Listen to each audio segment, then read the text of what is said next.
So to make our fresh croutons, I'm using some ciabatta bread that I've cut into 3/4 inch pieces. You want to use a nice rustic crusty bread.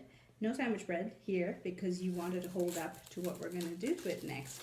So I'm going to put my croutons, my bread, into a large bowl, and I'm going to give it some unexpected treatment. I'm going to take a little bit of water and sprinkle it over the croutons. Sorry, over the bread rather. And then I'm going to add just a touch of salt.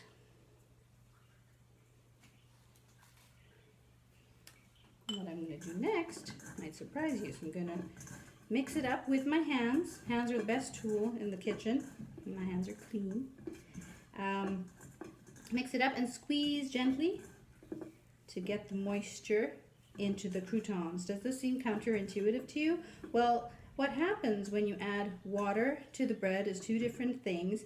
You get chewier croutons with a crisp exterior coating, and the reason is that the water gelatinizes the solid starches, and when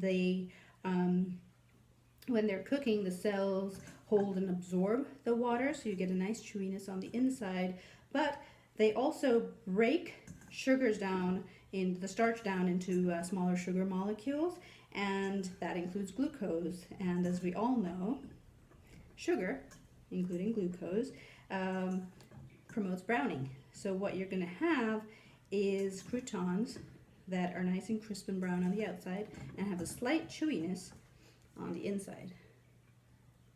All right, so now what we need to do is get them into a pan with some oil. We don't need the pan to heat up very much.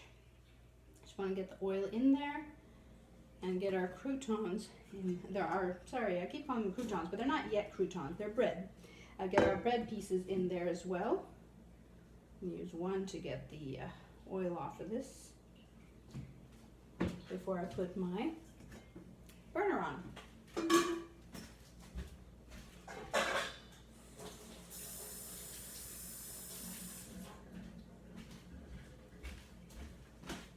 And these are going to take about 7 to 10 minutes to get nicely browned. I'm putting the heat on medium to start them off. I'm going to let them have a go.